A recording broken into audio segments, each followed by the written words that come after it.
Bueno, ¿cómo andan? Estamos entrando a lo que es la clase número 24, ya vamos terminando con el ciclo.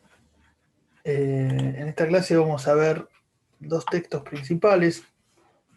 Uno tiene que ver con la cuestión aborigen, o de los pueblos originarios, o de las parcialidades indígenas, que todavía seguían manteniendo, digamos, para esta época que venimos trabajando, cierta soberanía territorial, digamos, en términos modernos.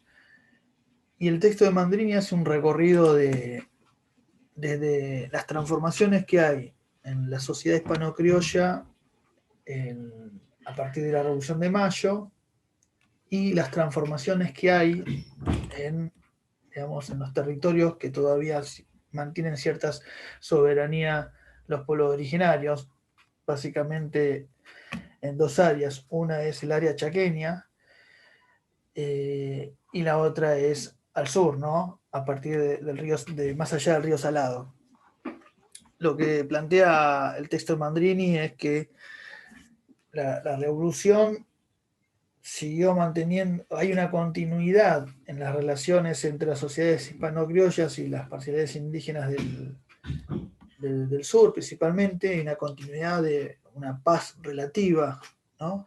Que se vieron agravadas a partir de la década de 1820, cuando los gobiernos, digamos, revolucionarios, y en este caso cuando se produce la autonomía de los gobiernos provinciales, y principalmente la provincia de Buenos Aires, empieza a mirar cómo expandirse hacia el sur, con el objetivo de ganarle tierras a los grupos que habitaban al sur del río Salado, y empezó cierta conflictividad que llegan a una relativa paz durante el periodo de Rosas, digamos. Y después de Caseros, esa paz se rompe, se reaviva el conflicto, llegando a su máxima expresión de violencia, hasta la década de 1880, que se produce la llamada conquista del desierto. Bueno, entonces eso es lo que explica el texto de Mandrini básicamente, y Martín lo va a subir en otro video.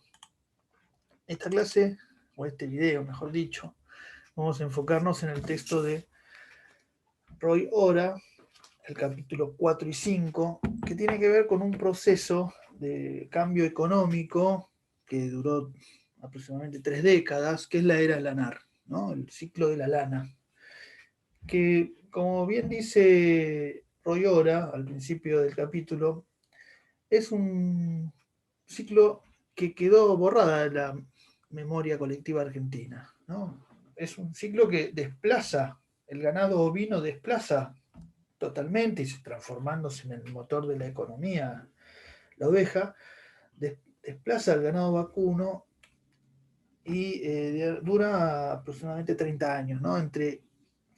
Digamos, estos dos capítulos que vamos a trabajar acá, entre 1850 y 1880, ¿no? Donde sobrepasa nuestra, nuestro programa, ¿no?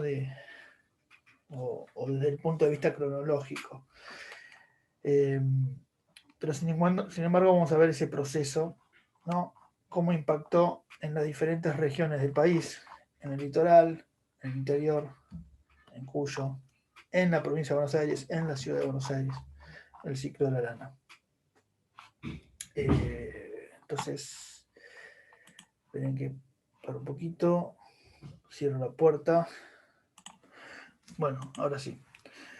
Siguiendo con el texto de Roy Ora, capítulo 4 y capítulo 5, y como decía en un principio, entre mediados del siglo XIX y la década de 1980, la lana se transformó en la nave insignia de las exportaciones en Argentina, ¿no? Y como también decía anteriormente, esto fue borrado de la memoria colectiva, ¿no? Esto lo afirma Roy Ora al principio del capítulo 4.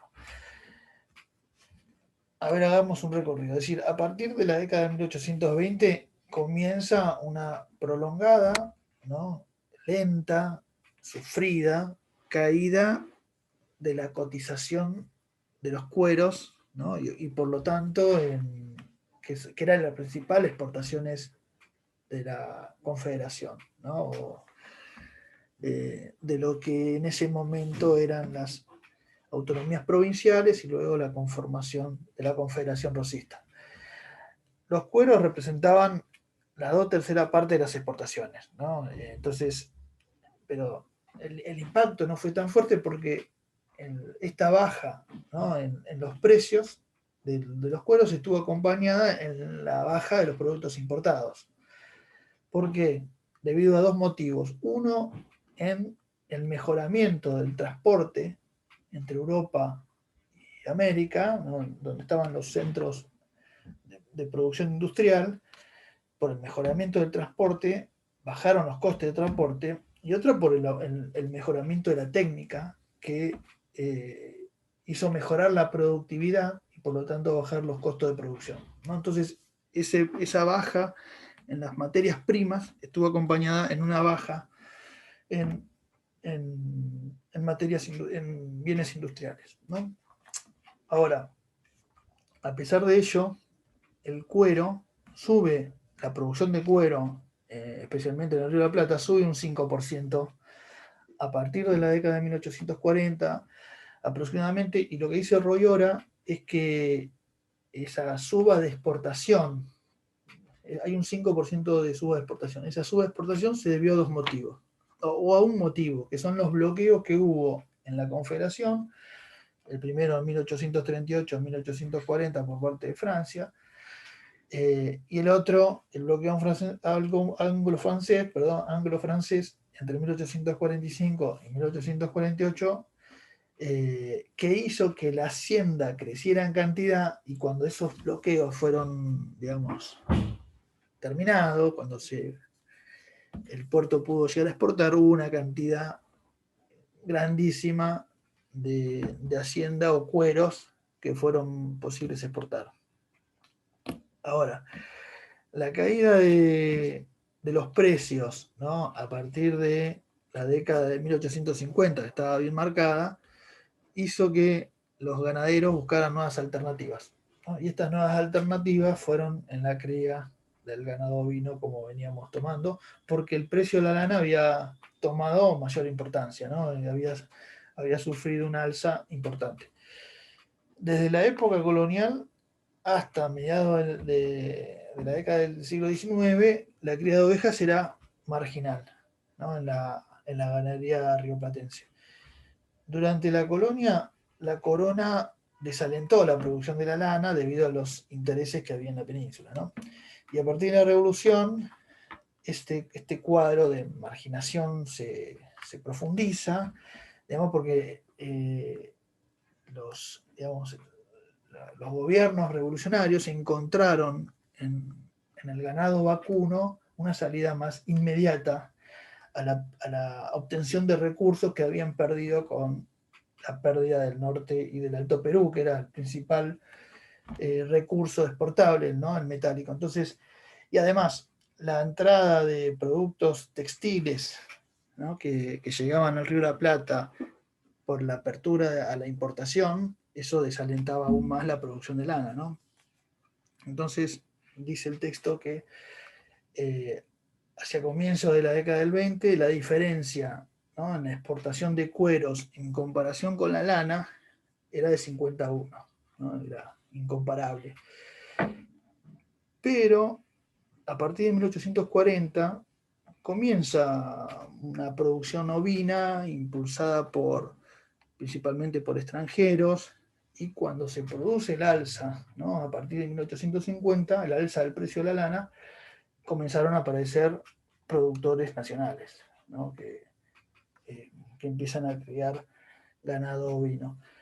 Entonces, a partir o a lo largo de la década de 1850 y 1860, podemos decir que el ovino o el ganado ovino desplaza al ganado vacuno de las mejores tierras que había para la cría.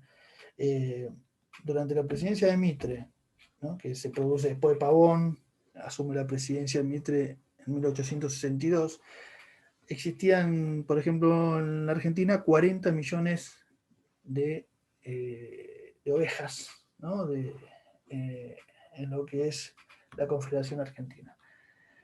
Entonces, y de estos 40 millones, ¿no?, que había a partir de la provincia de Mitre, la mayoría era de una raza refinada, ¿no?, que también es algo importante porque las industrias textiles de Europa requerían una lana refinada y por lo tanto había que mejorar la raza. Entonces, la lana o la oveja se convierte en estos 30 años, del 50 al 80, en el principal motor de la economía argentina, dice Royora. Ahora, ¿qué pasó con el ganado vacuno? El ganado vacuno seguía en expansión, ¿no?, pero a un ritmo más bajo de lo que subía la expansión del ganado ovino. El ganado ovino, es decir, hubo un impulso muy importante, inmediato, entre las décadas 50 y 60, después llegó a su madurez, ¿no?, llegó a un techo y se volvió menos explosivo este impulso. Entre mediados de siglo, entonces, y 1880, la lana superó todos los rubros exportables. Y la mayor producción del ganado ovino se concentró en la provincia de Buenos Aires. Eso también es un dato para destacar. Los mercados de destino durante, la primera mitad del siglo XIX, la industria textil europea compraba materia prima especialmente en Rusia. En toda la primera mitad del siglo XIX, ¿no? Y a partir de 1840, debido al refinamiento de la industria textil, ¿no?, la materia prima comenzó a producirse en Gran Bretaña, en Estados Unidos, en Francia, en Bélgica, en Alemania. Y a partir de esta etapa también el alza de precios generó una mayor demanda, obviamente, o la demanda, mejor dicho, de la lana generó un alza de los precios, y eso hizo que la producción de ovejas se trasladara al hemisferio sur, ¿no? Los dos lugares centrales eran Australia y la Argentina, que se van consolidando como los principales exportadores de la lana del mundo, ¿no? Estamos hablando de la década del 50, década del 80 del siglo XIX. La lana australiana, como parte del Imperio Británico, se volcaba a las industrias británicas, ¿no? En un principio la lana argentina también tenía destinos a lo que es las industrias inglesas, pero pronto se comenzó a volcar Estados Unidos, Alemania, Bélgica y Francia, ¿no? Entonces, la producción de la lana requirió, a su vez, mayor cantidad de mano de obra que lo que generaba la producción vacuna o de ganado vacuno en el Río de la Plata. La abeja requiere un mayor cuidado, ¿no?, y por lo tanto una mayor cantidad de trabajo y mano de obra, ¿no? Además, el mejoramiento de la raza que requería la industria europea, ¿no?, necesitó inversiones de capital y obviamente de trabajadores competentes para esas tareas, ¿no?, para las tareas del cuidado, la esquila y todas esas cosas que requerían estas ovejas con raza refinada. En definitiva, la expansión de la ganadería ovina trajo aparejado el sostenimiento del crecimiento de la demanda de trabajo, ¿no? No solamente trabajo hacia seca, sino que requería un trabajo, digamos, no tan simple y mejor calificado. Y la falta de mano de obra, ¿no?, en la pampa, como nosotros venimos sosteniendo desde la época colonial, hizo que los salarios fueran considerables. Y bueno, otra cosa que destaca también Royora es que esta falta de mano de obra impulsó el ingreso de la mujer al trabajo asalariado en este siglo lanar, ¿no? Los salarios considerables, como venimos diciendo, ¿no?, por el ciclo lanar, estimuló la inmigración internacional de trabajadores, ¿no? Entonces, esta inmigración, que era principalmente masculina, con ideas de progreso y con una idiosincrasia de iniciativas mayores para progresar, ¿no? A los habituales que había entre los criollos,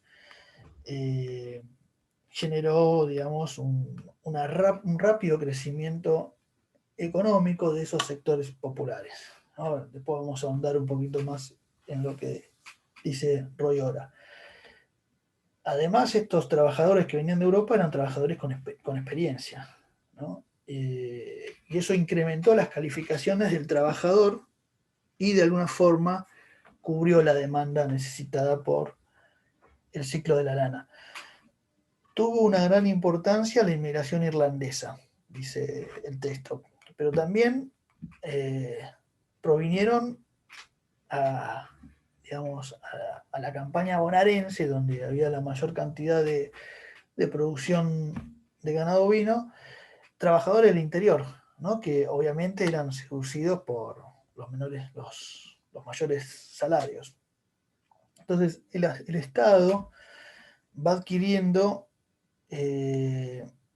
a la vez, ¿no? Para organizar todo esto, una capacidad represiva y lanzó, digamos, medidas con la intención de disciplinar a los sectores populares, promoviendo el trabajo asalariado, ¿no? Que necesitaba la demanda de producción. Ahora, estas políticas represivas, dice el texto, sin embargo, no hicieron bajar los salarios, ni tampoco terminaron con la escasez de mano de obra, sino que a pesar de estas medidas represivas con las intenciones de disciplinar a una sociedad, ¿no? de obligarlos a aceptar el trabajo que requería la lana con bajos salarios, no dio resultados, ¿no? Entonces,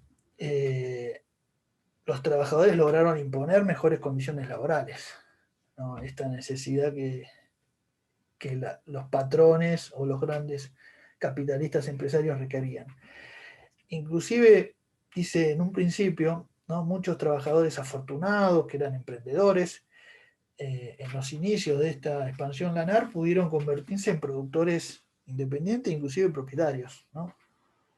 Este escenario entonces favorecía de alguna forma a los, o sea, que favorecían en un principio a los sectores subalternos, se fue revirtiendo a medida que la ganadería ovina iba llegando a su etapa de madurez, digamos. A mediados de la década de 1860, bueno, la mano de obra cubrió la demanda y por lo tanto el poder de negociación de los empresarios también mejoró. Además, las oportunidades de los sectores subalternos se fue acotando, dice Royora, a medida que aparecía nueva tecnología, ¿no? Que era costosa y que subía el precio además de la tierra. Entonces el acceso a digamos, herramientas o nuevas tecnologías, ¿no? Para la producción de lana, más la suba de tierras, le puso un tope a esos sectores populares con ideas emprendedoras. Además, el acceso al crédito jugó siempre juega a favor de los más poderosos, ¿no? Pues cada mes se hizo más condicionante, ¿no? Era más condicionado producir, en el sentido de que había que invertir en cercos, corrales, galpones, bueno, bañaderos, mejorar la raza, etcétera, todas esas cosas. Mejorar la raza implicaba una gran inversión y obviamente cuidados y por lo tanto mayor poder adquisitivo. Entonces, los precios de la tierra, dice el texto, entre el 50 y el 80 del siglo XIX, aumentó en razón de un 7% anual. Este proceso, como dijimos anteriormente, digamos, favoreció a los más poderosos y no benefició a los emprendedores con intenciones de crecer, como si ocurrió en un principio. Entonces, a comienzos de la expansión ovina, el mayor gasto se iba en la compra de animales, ¿no? Para hacer una comparación. 30 años después, no solo necesitaba 5 veces más de capital para comprar esa cantidad de animales, ¿no? Sino que la tierra era imposible de acceder. Eh, por ejemplo, a ver, hay unos cuadros. Acá, para. Sí, 110, a ver si podemos ver.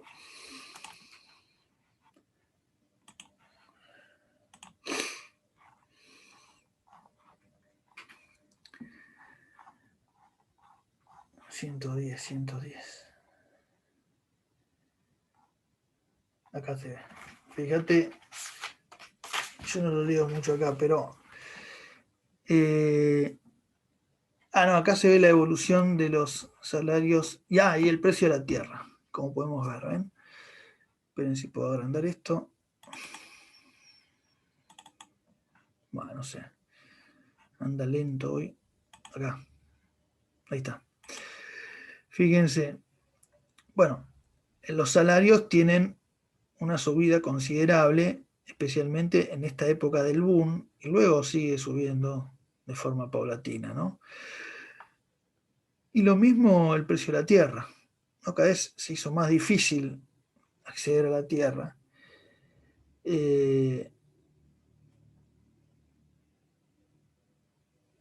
Y los jornales, fíjense la diferencia entre los salarios, ¿no?, de peones y puesteros y los jornales, ¿no? Digamos que eran los que se pagaban por día. Hay como una meseta de los jornales, y no así los salarios, ¿no? Es decir, aquel asalariado que estaba, ponele efectivo. Los jornales se pagaban cuando se requería mayor cantidad de mano de obra, especialmente cuando había la esquila. Eh, bueno, y ahí se ve una diferencia importante en estas subidas, ¿no? Estas alzas. Acá se ve la plaza de Once, ¿no?, que era un centro importante. Se ven las carretas que llegaban en lo que hoy es Plaza Once. Entonces, ¿qué más podemos decir? Hablando de comercio y transporte. A ver, hasta mediados del siglo XIX, la estructura de la mercantilización al exterior era muy sencilla, ¿no? Con la economía lanar, las operaciones mercantiles se van complejizando, ¿no? Pero más que nada por el volumen de comercio exterior que había, ¿no? Y esto requirió un sistema comercial cada vez más complejo, ¿no? Entonces, nacen y se instalan, por ejemplo, empresas eh, orientadas a introducir los insumos, ¿no?, que requería la producción ovina. Son empresas extranjeras, ¿no? Y también hay una avanzada de firmas textiles europeas sobre los comerciantes de base local, ¿no? Entonces se inicia un proceso de extranjerización del comercio exterior, dice Roy Ora. La producción lanar también impulsó la transformación en el sistema de transporte. Y a diferencia del transporte vacuno, ¿no?, que era arriado hacia los centros de exportación, ¿no?, la lana, que era esquilada en los lugares de producción, necesitaba transporte.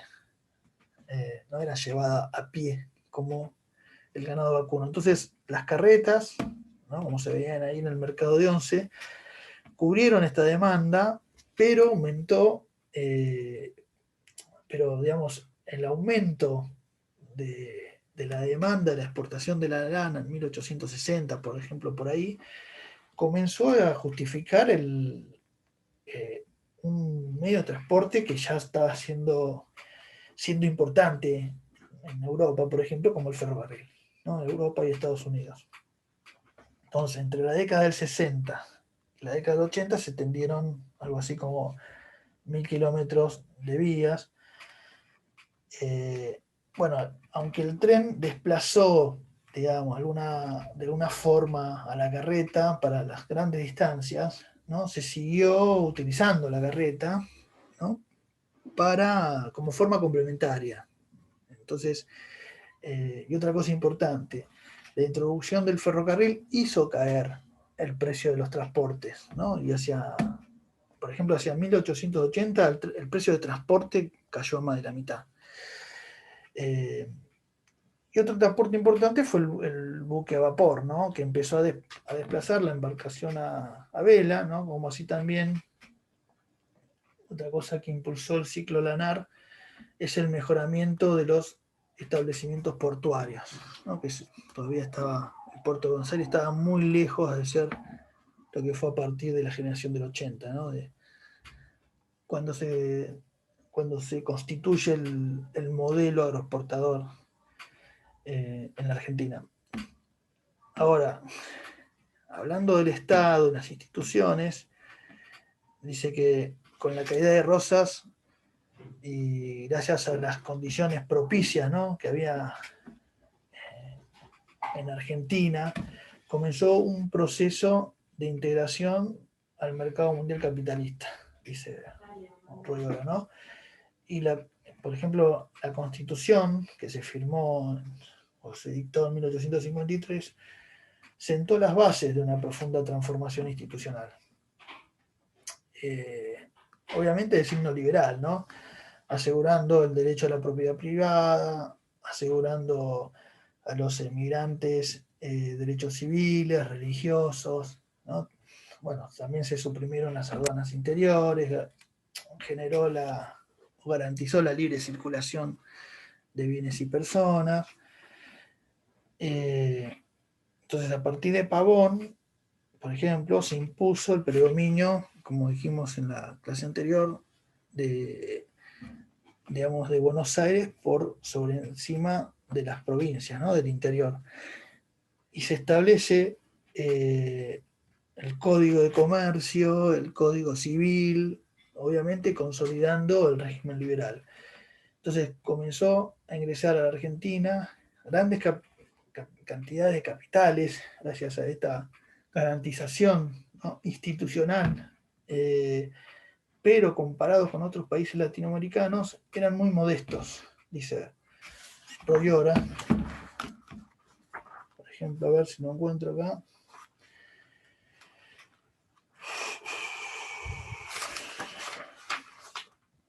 Acá se ve un cuadro, 120, página 120.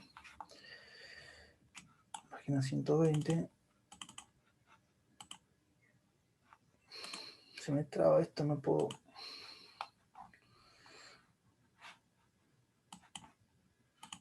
Ahí está. Página 120. Acá tenemos. Miremos. Dice, inversiones británicas en América Latina. 1865-1875. Son 10 años. Fíjense las inversiones británicas que había en la Argentina en el 65. 10 años después, estamos hablando de 20 puntos más. Pero ya en Brasil arrancaba con eso y sumó 10 puntos más.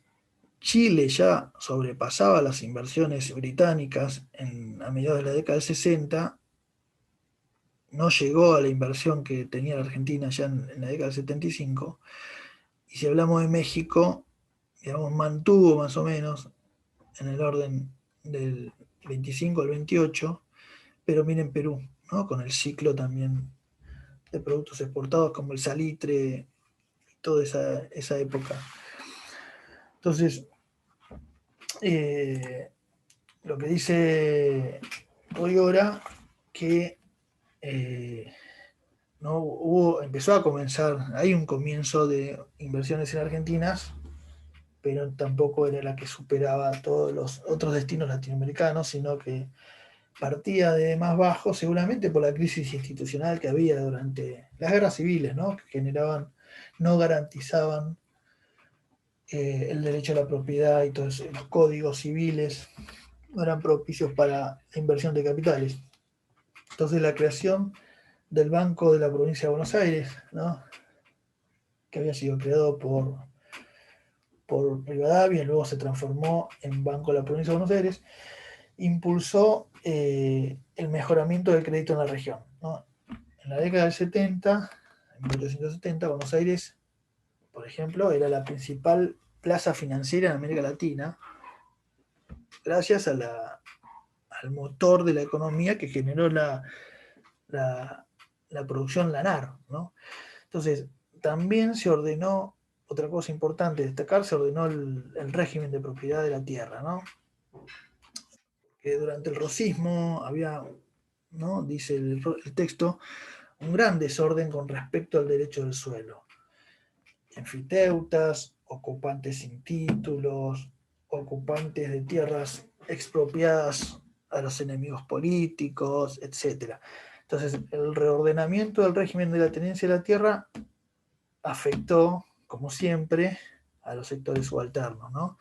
En un principio, la legislación apuntó a estimular, dice el texto, la pequeña y la mediana posesión de la tierra, pero a partir de la conquista del desierto, todo eso se desvirtuó, ¿no? En los años de la expansión lanar hubo un recrudecimiento del conflicto, como dijimos anteriormente, con las parcialidades indígenas, ¿no? Del sur, y la ofensiva blanca, digamos, comenzó después de mediados de la década del 70, 1876, termina en 1879, cuando se produce digamos, la campaña de Julio Argentino Roca, gracias a los fusiles de repetición, ¿no? Que empezaron a aparecer y pasaron al Estado algo así como 35 millones de hectáreas,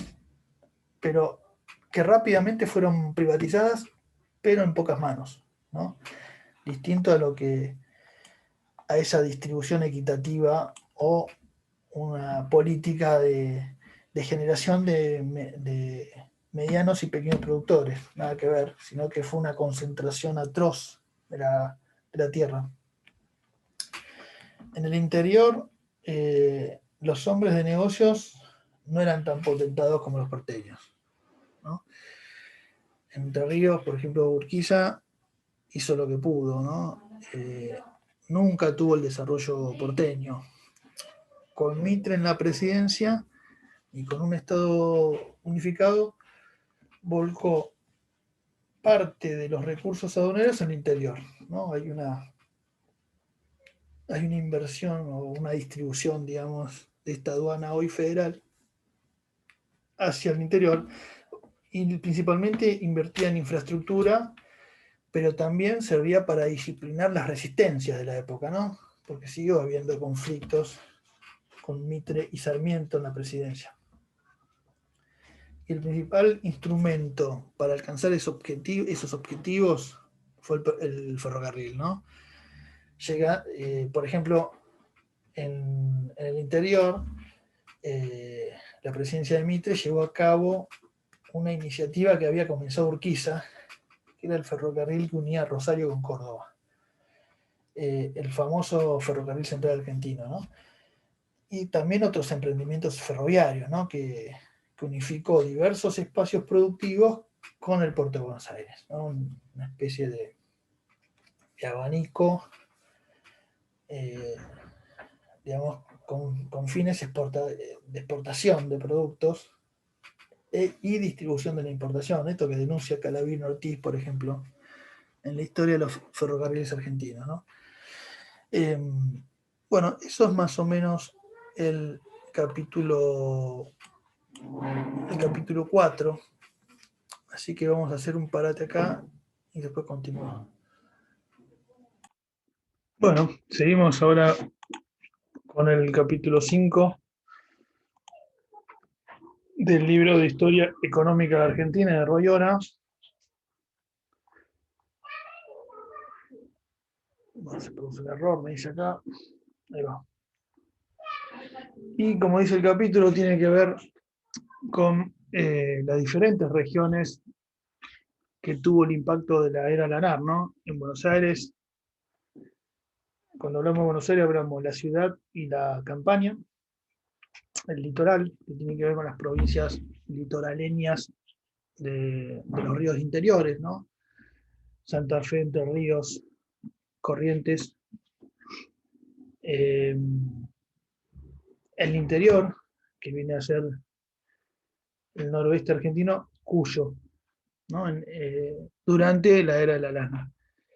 Como veníamos diciendo, digamos, el motor de la economía argentina a partir de la década del 50, 60, 70, llegando hasta los 80, eh, fue la exportación de la lana.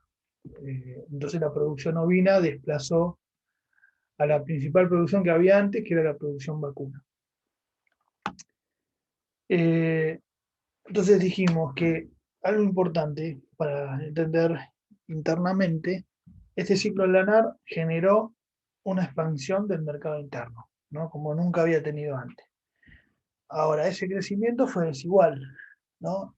El interior experimentó una leve expansión que no alcanzó a incrementar el bienestar de los habitantes, por ejemplo.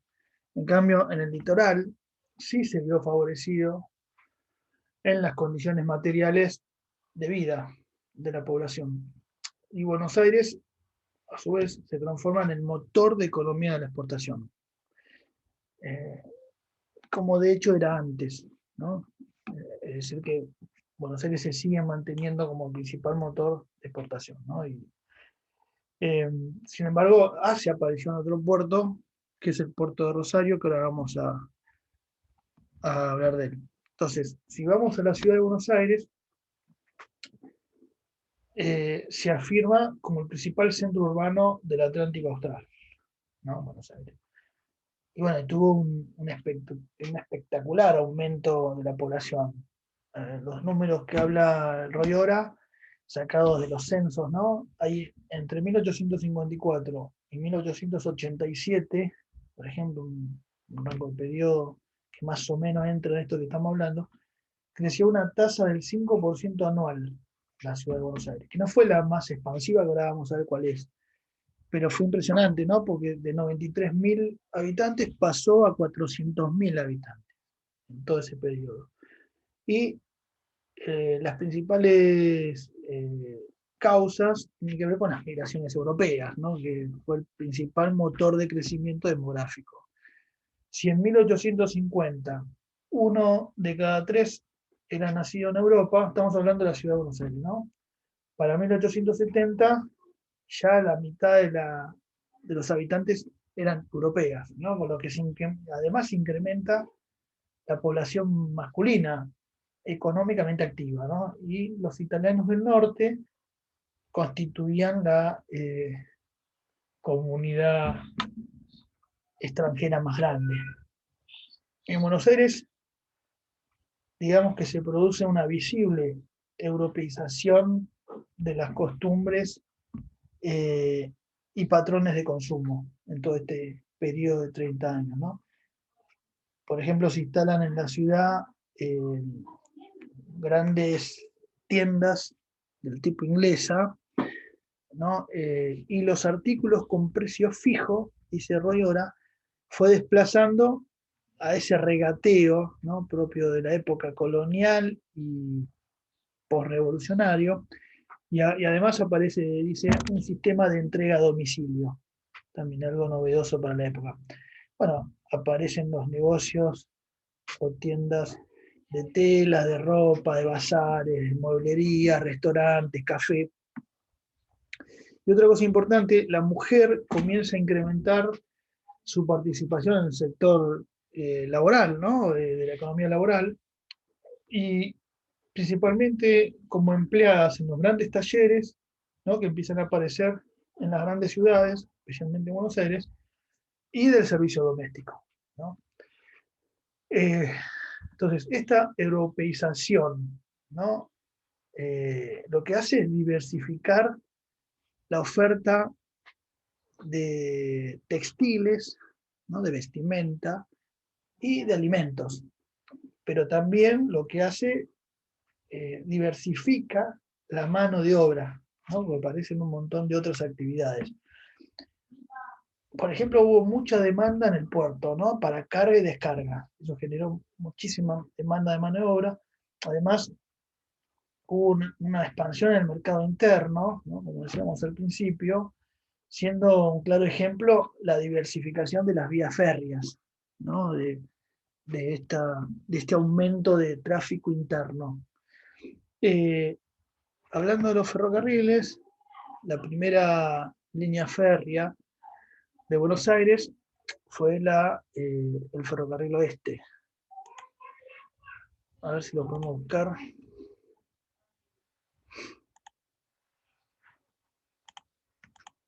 Y este ferrocarril oeste, que fue inaugurado en 1857, estamos hablando durante la secesión de Buenos Aires con la Confederación, ¿no? Esperen que vamos a buscar unas imágenes. Se hizo con importantes capitales nativos, ¿no? No fue una inversión inglesa. Y en un principio, este ferrocarril, esperen que busco acá. Este ferrocarril se piensa con, digamos, a ver, acá está el mapa. Tenía la intención, digamos, de expandirse hacia el oeste, ¿no? No se ve ahí, ¿no? Ahí va.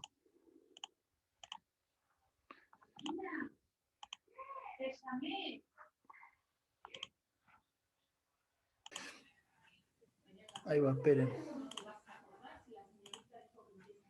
Bien. Ahí está, por ejemplo, vemos un mapa de la ciudad de Buenos Aires y el trazado ferroviario, que es este. El actual, el ferrocarril este es el que llamamos el Sarmiento, ¿no? Que hoy el Sarmiento sale de acá, de Once, y se dirige hacia el oeste, hoy llega hasta La Pampa. No pasa por Caballito, bueno, por Flores, Floresta, Liniers. Y este ferrocarril partía de lo que hoy es Plaza Lavalle, ¿no? Ahí en Plaza Lavalle, que está Tribunales también, estaba estaba el parque de artillería, ¿no? Donde se produce, por ejemplo, la revolución de los radicales, que en el 1890, que obligó la caída de Juan Juárez Selman, ¿no? Bueno, pero ese es otro tema. Entonces, desde ahí partía el ferrocarril oeste con las intenciones de unificar, digamos, los mercados o las producciones del oeste, ¿no? De las quintas, las chacras que empiezan a producir hacia el mercado de la capital. Por ejemplo, no sé si conocen, hay un pasaje que es el pasaje de Discépolo, que tiene como una curva, bueno, por ahí esa calle, por ahí pasaba en Corrientes, ¿no? Por ahí pasaba el ferrocarril oeste y se unificaba de Lavalle con Plaza 11. Bueno, nada, quería mostrar eso. Esperen que ahora no encuentro.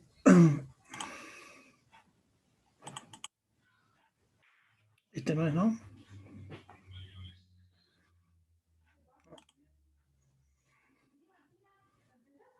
No encuentro. Acá está. Ahí estamos. Bueno, se ve, me parece ahí, ¿no? Bueno, entonces la primera línea es el ferrocarril oeste, como dijimos, cuyo primer tramo era el parque, que es la Plaza de Lavalle, con Flores, y fue inaugurado en 1857. Luego comenzó a expandirse hacia la campaña, ¿no? Y después, ya a fines del siglo XIX, llegó a lo que hoy es la provincia de La Pampa. Tenía la intención de ese ferrocarril oeste de llegar hasta Chile, ¿no? Era una opción, cosa que ese ferrocarril no llegó, pero sí llegó otro, ¿no? El Buenos Aires al Pacífico, que fue. Bueno, a fines de la década de 1860 aparecen también en la ciudad de Buenos Aires los tranvías a caballo, ¿no? Que lo que hacían era unir suburbios con el centro de la ciudad, ¿no? Entonces, además se mejoró considerablemente toda la infraestructura urbana, ¿no? Hay un auge de la construcción, el servicio de gas, de limpieza, del alumbrado a gas, servicio de agua, alumbrado de gas. También hay un empedrado importante de las principales calles de la ciudad de Buenos Aires. Bueno, y la ciudad fue adquiriendo un aspecto más europeizado, ¿no? La ciudad de Buenos Aires. Por otro lado, la producción manufacturera fue el sector que experimentó menos cambios en este proceso, ¿no? El aumento de la demanda de bienes, ¿no?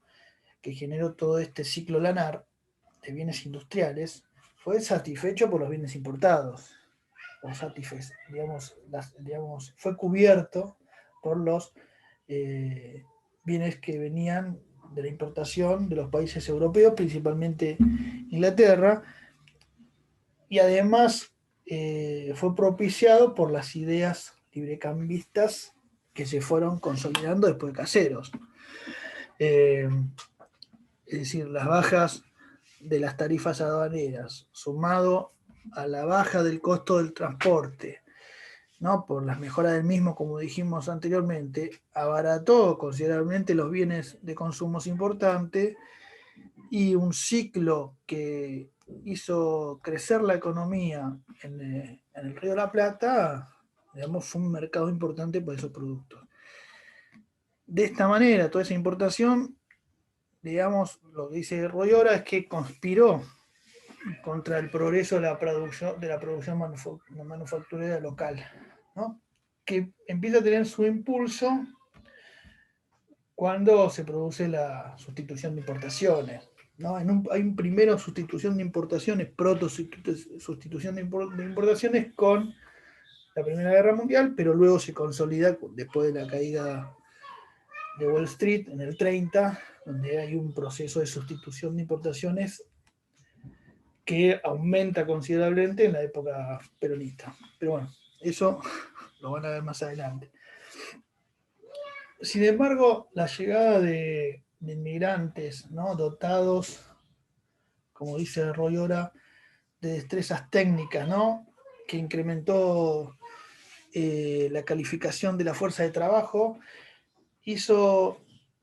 todo eso hizo aparecer, además en la ciudad, una cantidad determinada de herrerías, de carpinterías, de talleres textiles, de calzados, ¿no? Pero siempre primaba el trabajo manual, artesanal, y no la fuerza motriz y la producción artesanal, perdón, y la producción en cadena estandarizada que promueve una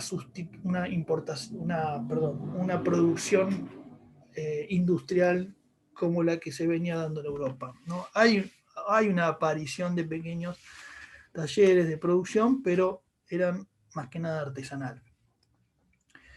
Si vamos al mundo rural pampeano, entre el 50 y el 80, ¿no? Hablando de la campaña de Buenos Aires, dijimos que se afirma como el principal motor de la expansión productiva de este ciclo, que es el ciclo lanar, ¿no? Entonces, entre Caseros y la conquista de Buenos Aires, la campaña bonaerense triplicó su territorio, además, ¿no? La provincia de Buenos Aires. Pasando algo así de 170.000 hectáreas a 550.000, algo así, entre el 54 y el 81, ¿no? Dentro de ese periodo. Y la expansión de la ganadería, que también la hubo, pasó, estamos hablando de ganado vacuno, ¿no? De 3 a 5 millones de cabezas de ganado, e incrementa las exportaciones. Se expandió la cantidad de pueblos en todo lo que es la provincia de Buenos Aires, y el centro urbano provincial más importante de la ciudad en ese momento era la ciudad de San Nicolás, ¿no? Que queda al norte, sobre el río Paraná, que contaba, por ejemplo, esta ciudad contaba con una sucursal bancaria y había periódicos locales. Entonces, el florecimiento del comercio hizo aumentar la mano de obra comercial, además, ¿no? Asalariados que trabajaban en comercios y como dijimos anteriormente, el sector secundario, ¿no? De la economía, es decir, el industrial, no experimentó grandes cambios, ¿no? De alguna forma que podemos llamar el sector secundario, ¿no? Los saladeros, los molinos harineros, y en menor medida los astilleros que había en la costa del Paraná, por ejemplo, fueron empresas, ponele de envergadura en la campaña bonaerense, pero no hubo un incremento de todas estas industrias, digamos, no tuvieron la envergadura que tuvieron otros rubros, por ejemplo. Hubo una importante integración entre los mercados urbanos y rurales, ¿no? Principalmente debido a la expansión del ferrocarril, ¿no? Y a la mejora del sistema de transporte.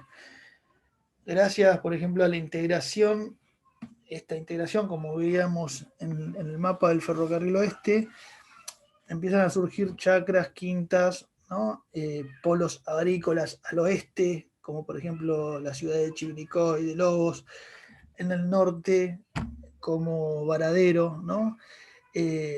Obviamente estimulados por el aumento de la población urbana, ¿no? que requería una demanda de leche, de verdura, de hortalizas, de madera, y el alto costo de la mano de obra y de la tierra, ¿no? Desalentó la producción de trigo, por ejemplo, que empezó a venir fuera de la provincia de Buenos Aires. Y ahora vamos a ver que eso empieza a provenir como el foco celearielo de lo que es la provincia de Santa Fe. Bueno, yendo a esta provincia,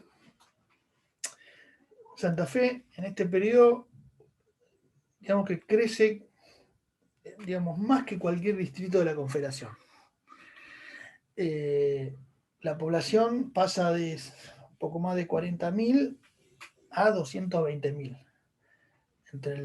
Según los censos que saca acá Royora, los censos que van desde 1858 hasta 1887, ¿no? La tasa es superior, la tasa de crecimiento entre esos años es la superior, es la mayoritaria, la tasa mayoritaria en lo que es las distintas regiones de la Confederación, que es del 7% anual. Habíamos dicho que en Buenos Aires era del 5% anual, en Santa Fe es del 7% anual. Haciendo un poco de historia, digamos, la guerra de la independencia había diezmado la economía santafesina, ¿no? Y luego Buenos Aires empezó a ser un obstáculo a la navegación, ¿no? De los ríos interiores, y obviamente la obligó a seguir postrada. Hay una recuperación económica en Santa Fe entre la década de 1830 y la década de 1840, ¿no? La época de Estanislao López, pero de una forma más lenta que en Entre Ríos, donde en ese periodo tiene una recuperación importante. Caseros, digamos, le da un nuevo impulso, ¿no? A la provincia de Santa Fe, y siendo el principal motor económico es el sector mercantil, ¿no? En Santa Fe estamos hablando, ¿no? ¿Por qué? Porque sancionada la libre navegación de los ríos, Rosario se va convirtiendo en el principal puerto santafesino, y de la Confederación Urquicista inclusive, como vimos la clase pasada.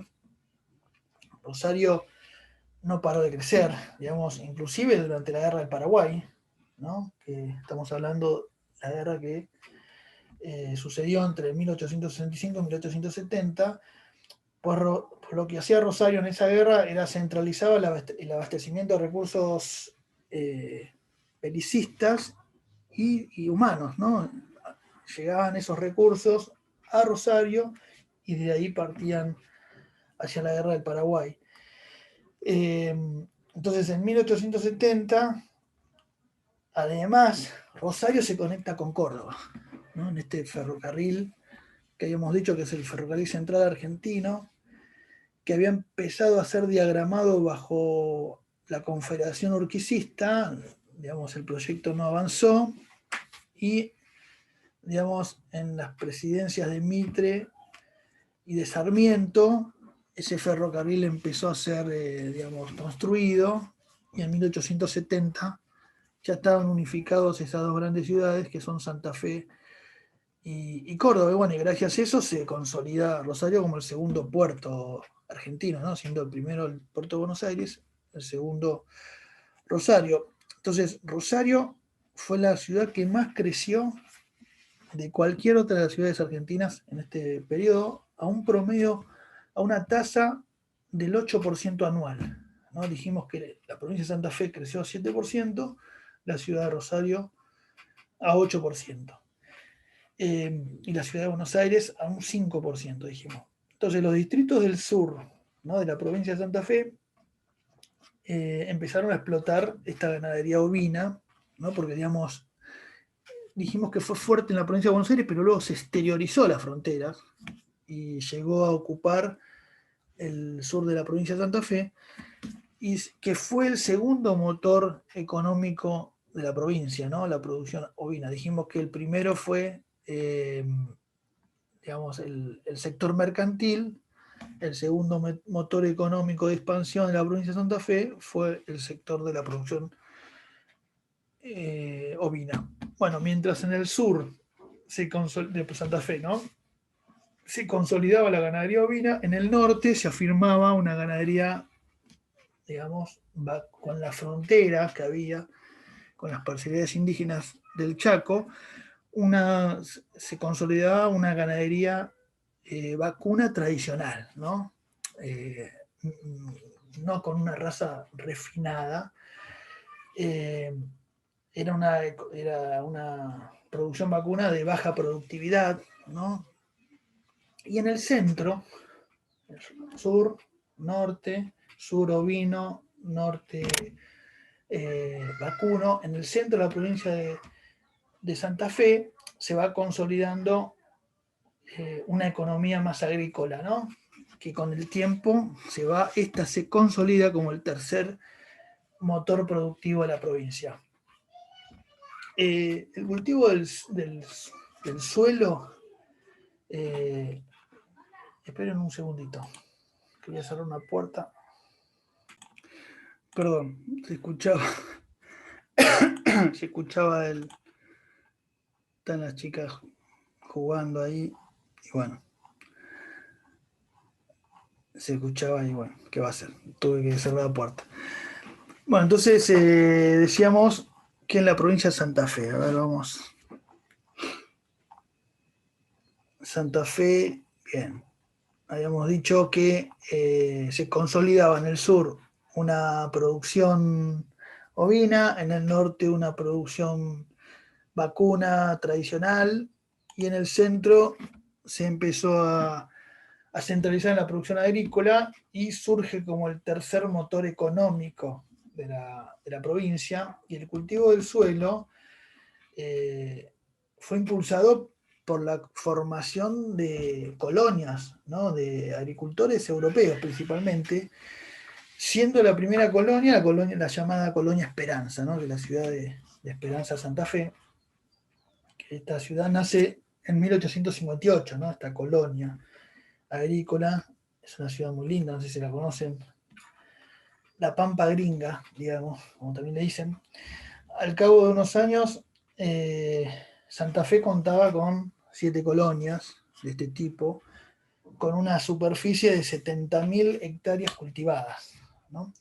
Bueno, estos emprendimientos agrícolas necesitaban 3 actores principales. Primero, los empresarios que financiaban la conformación de estas colonias. Luego, el Estado, ¿no?, como otro actor que cede tierras públicas, baratas, Y el otro actor son los inmigrantes, ¿no? Bueno, son los protagonistas de este movimiento colonizador, ¿no? Con vías a constituirse, con sueños de hacerse la Argentina, ¿no? Ellos viendo comparando con la crisis que había en Europa también para esos momentos, y tenían el sueño de convertirse en agricultores independientes, digamos. Y con el tiempo, la producción santafesina, además, que en un principio tenía un mercado interno, empezó a buscar nuevos mercados en Europa y se concentró en la producción principalmente de trigo. Volviendo o cambiando de provincia, Entre Ríos, en la década del 30 y el 40, por ejemplo, espera un cachito.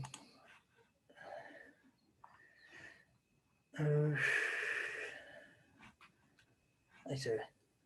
Ahí, como dice el título, hay una continuidad y un retraso, ¿no? Comparado con otras provincias, principalmente con su vecina Santa Fe. Entonces, entre el 30 y el 40, la franja costera del río Uruguay, ¿no? de Entre Ríos, se convirtió era la zona más dinámica. Pero a partir de Caseros, el eje mercantil, que era Uruguay, digamos, se fue desplazando hacia el Paraná, principalmente por la presencia de Rosario, como dijimos anteriormente, y en el mismo periodo la población enterriana crece, como toda esa región del litoral, pero a un 4% anual, nada comparado con Santa Fe, ni mucho menos con la ciudad de Rosario, ¿no? La llegada de europeos a esta provincia fue menos que Buenos Aires y menos que en Santa Fe, ¿no? Por eso el crecimiento más, con menor impulso. Y la principal limitación que tuvieron fue hay una limitación, según Royora, que es la limitación ecológica, ¿no? ¿Por qué? Porque en Entre Ríos había duros pastos, ¿no? Pastos más duros, que eran poco aptos para la cría del ganado ovino o vacuno refinado, ¿no? Que requería otros pastos más frescos, más suaves, que sí había en la provincia de Santa Fe y en la provincia de Buenos Aires, ¿no? Las tierras, además la tierra de pastoreo, estaban surcadas por una infinidad de ríos y arroyos en Santa Fe, ¿no? Comparándolas con las otras regiones. Había, por ejemplo, a fines del periodo, hay una comparación de la cantidad de ovejas, por ejemplo, a fines del periodo, estamos hablando en el pico más alto de la producción ovina, cuando en Entre Ríos había 4 millones de cabezas de ovejas, en la provincia de Buenos Aires había 53 millones, es decir, una diferencia abismal. Bueno, la producción agrícola también era mucho menor que en Buenos Aires y en Santa Fe, y además el terreno no ayudaba a la expansión de las vías férreas, ¿no? Que eso también fue una condición ecológica o una limitación ecológica que hacía que el comercio no podía dar crecimiento a la producción, o las vías de comunicación no daba lugar a eso. Bueno, por todo ello no se pudo sentar en la provincia dice Royora, una base, un sistema bancario consolidado, como sí se consolidó en Santa Fe o en la provincia de Buenos Aires, ¿no? Y por último, no hubo esa etapa de oportunidades, digamos, de progreso para los sectores populares, ¿no? Que hubo en los otros lugares, y esto generó descontentos sociales, ¿no? Que generaron una serie de conflictos que desgarró a la provincia en una guerra civil, ¿no? En la primera década de 1870, ¿no? En ese contexto se produce también el asesinato de Urquiza, ¿no? Por manos de los jordanistas en 1870. Volviendo al interior, o yendo al interior, mejor dicho, en estas 3 décadas del 50 al 80, el interior no tuvo las transformaciones que se habían experimentado en la zona pampeana, ¿no? Pero hubo un crecimiento, digamos, obviamente mucho más leve en la población y en lo económico. Acá hay algunos cuadros, a ver, que muestran esas diferencias. Acá está. ¿Qué es el censo? Hay un censo, utilizan censos, ¿no? Acá la fuente dice Censo Nacional de 1914, pero bueno, hablan de otros años. A ver si lo puedo mostrar. Página 149. Acá está. Miremos. Crecimiento demográfico de las provincias argentinas. ¿Ven la diferencia? Hay un aumento anual del 5%, como hemos dicho, en la ciudad de Buenos Aires. En la provincia, digamos en sí, un 4,3%. Santa Fe, un 5%. Bueno, decía el texto, el cuerpo del texto dice un 7%. Entre Ríos, pero es del 69. Lo que decía Royora en el otro texto es del 50 al 80. Debe ser que hubo una explosión anteriormente, del 69. Estamos hablando de los últimos 10 años, ¿no? Del 70 al 80, casi 70 al 80. Pero miremos comparados con el interior, ¿no? Las provincias del interior, no sé, La Rioja, 0,4%. No, 1,4, perdón, San Juan 1,3, Catamarca 0,3, Tucumán 2,7, es decir, no hay una comparación, si comparamos el litoral, ¿no? Total del litoral el 4,1% y total del interior 1,6, hay una diferencia importante, ¿no? En lo que es el crecimiento poblacional y en lo económico, obviamente también. Bueno, el lento crecimiento fue, digamos, debido a los conflictos entre la Confederación y Buenos Aires, ¿no? Que surgen a partir de Caseros. Bueno, luego las guerras civiles, ¿no? que resistían esta hegemonía de Buenos Aires a partir de Pavón, ¿no? Y por último, otro problema que plantea Royora es la guerra con el Paraguay, ¿no? Todos estos conflictos generaban una importante demanda reclutadora de soldados de estos lugares, del interior, y por lo tanto trabajadores, ¿no? Mano de obra. Entonces, según Royora, todo esto afectó a ese crecimiento productivo, económico y poblacional de las provincias del interior.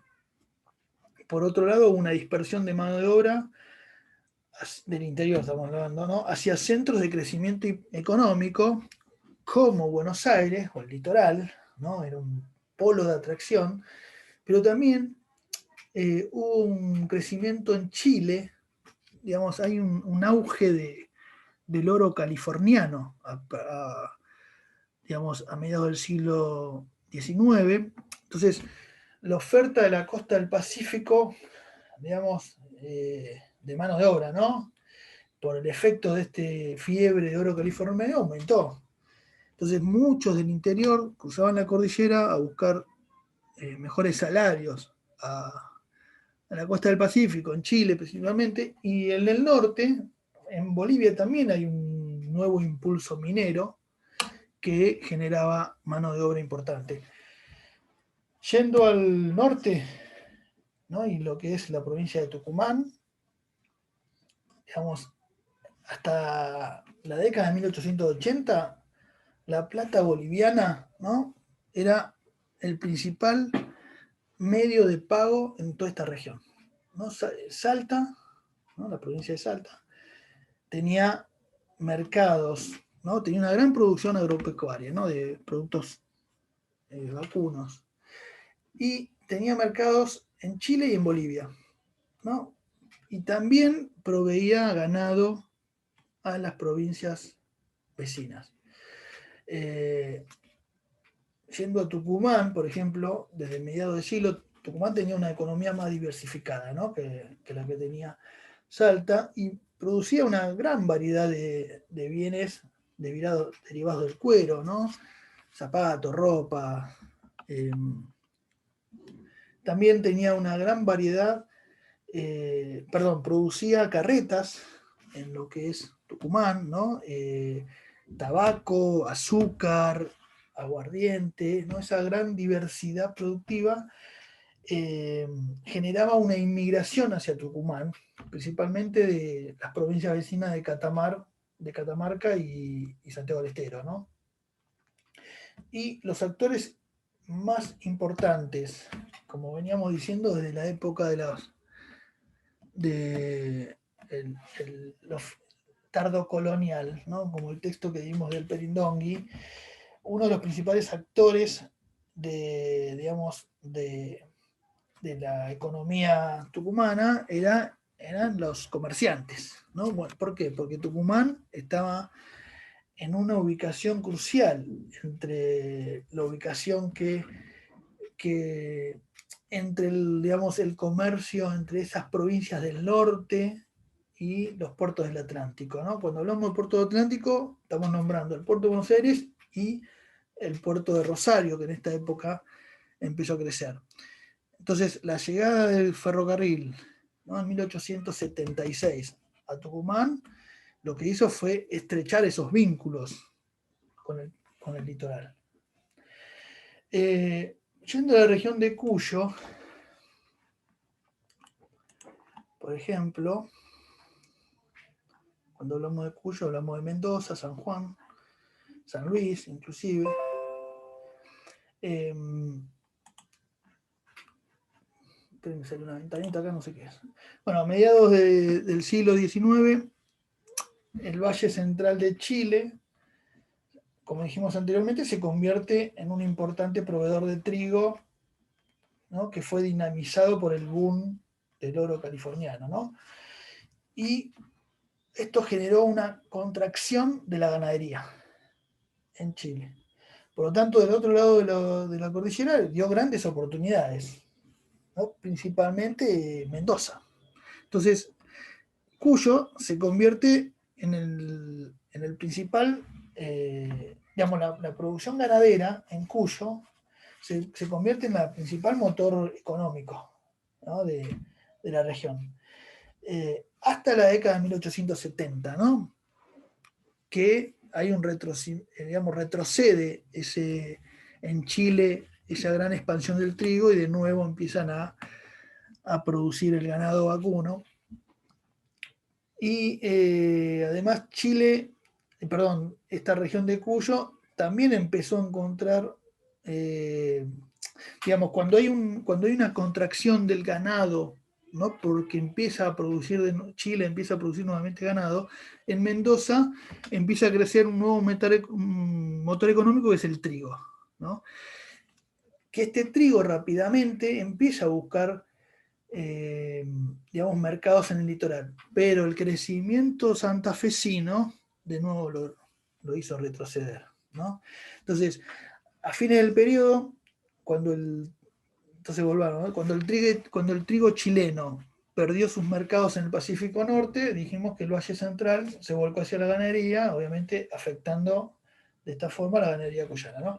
Entonces, la misma expansión triguera santafesina, ¿no? que fue desplazando el trigo mendocino en los mercados, digamos, litorales, también afectó a la economía mendocina. Y cuando encuentra salida la economía mendocina, a partir de la década de 1880, cuando hay una clara orientación a la producción vitivinícola, ¿no? Entonces ahí es cuando Mendoza, que ya tenía una tradición vitivinícola, el motor de la expansión económica de las provincias cuyanas, principalmente Mendoza, es la producción vitivinícola. Ya terminando con el texto, que empieza a hablar sobre el bienestar de los sectores populares, ¿no? Podemos decir que hay una sostenida expansión del ingreso, ¿no? Per cápita, y que a lo largo del periodo se multiplicó por 3, en todo este periodo de 3 décadas. Ahora, este crecimiento de la riqueza no se distribuyó de forma equitativa, ni de forma social, ni de forma regional. Entonces, la mejora en la calidad de vida en el interior fue mucho más modesta que el litoral y fue más bien indirecta, ¿no? Esa calidad, ese mejoramiento de calidad de vida. Es decir, hay una desaparición de las guerras civiles, una afirmación del orden interno que contribuye, ¿no?, a crear un clima, digamos, más favorable para el crecimiento económico y para políticas públicas, que como dije antes, mejoró a los sectores populares, pero de forma indirecta. Ahora, ¿qué quiere decir de forma indirecta? Bueno, a partir de la aparición del ferrocarril, ¿no?, de las mejores de las comunicaciones, hay un incremento en las comunicaciones y en la seguridad, ¿no? Por otro lado, hubo un aumento en la matrícula de educación, ¿no?, a nivel nacional, que pasó del 5% al 20% de alfabetismo entre 1850 y 1880. Igualmente, la escolarización, ¿no?, pensemos, no pasaba de 3 años, ¿no?, en la mayoría de los educandos. Una vez que alcanzaban los aprendizajes de lectoescritura, ya está, abandonaban, digamos, la alfabetización o la educación, mejor dicho. Ahora, el analfabetismo en el interior era, como dije anteriormente, era más marcado, ¿no?, que en Buenos Aires o en el litoral. Que a partir de la década de 1850, cerca de la mitad de la población de la ciudad de Buenos Aires sabía leer y escribir, por ejemplo, ¿no? Pero este progreso educativo, como dije antes, no fue igual en el interior, ¿no? También hay unos cuadros que marcan eso. Ahora les digo en qué páginas están. Página 156, por ejemplo. A ver. Acá se ve, mirá. Porcentaje de la población escolar, niños de 6 a 11 años que asisten a la escuela. 50, 69, 83, ¿no? Que esto es Tedesco, Educación y Sociedad en Argentina. Buenos Aires, en el 69, 46,5%, en el 83, 64%. Y fijemos, no sé, Jujuy, 23%, y baja, 19%. Es una baja de la matrícula, es increíble. Salta, bueno, hay datos estadísticos que no hay en Buenos Aires en 1850. 0,5, 14, 24. Bueno, se puede ver claramente que hay una distinción entre Buenos Aires o el litoral y el interior. Y acá se ven población alfabetizada en el interior, 69-50. Estas son nada más que las provincias del interior. Mendoza, San Juan, bueno, de un 16 a un 41%, en el 95, ¿no? Este ya es otro cuadro estadístico, es un censo nacional. Entonces, por eso digo que fue de forma indirecta el bienestar de esta población, ¿no? Porque la educación era una salida a un mejoramiento de la vida. Bueno, es para destacar, ¿no?, que la Argentina, digamos, era el país de América Latina con mayor tasa de escolaridad. Eso desde ya. Y además, según Royora, con una perspectiva de género sin igual, ¿no? Por ejemplo, en 1883, las niñas, ¿no?, representaban el 47% de la matrícula. A ver, me parece que hay un cuadro.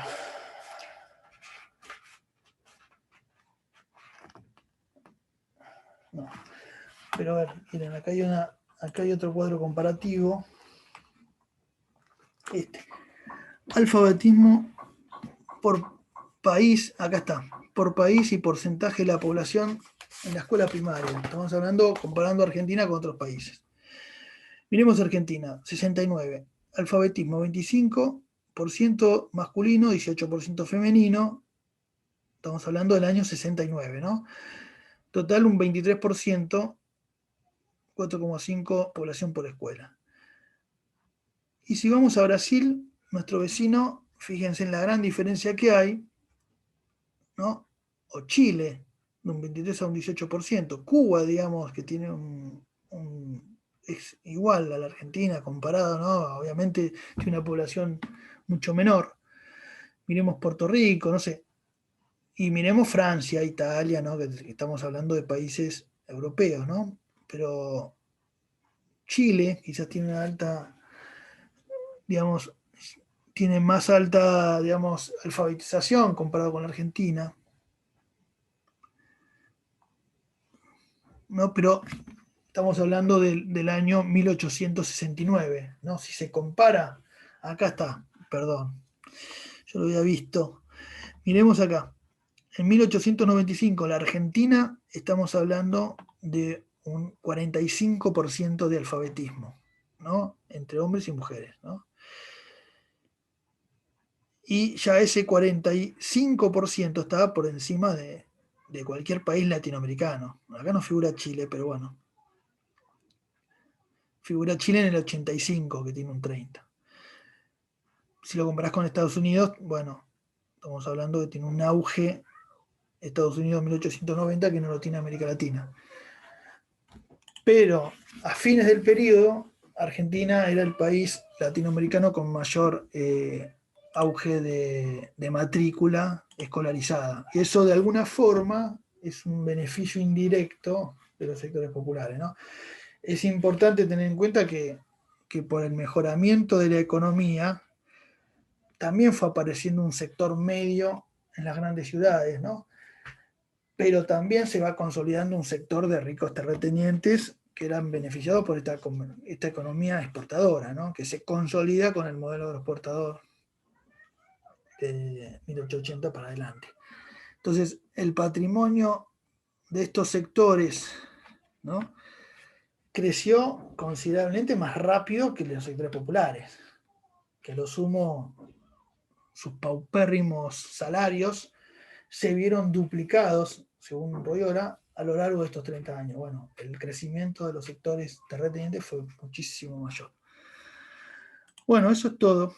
A veces es un poquito largo, pero bueno, nos vemos.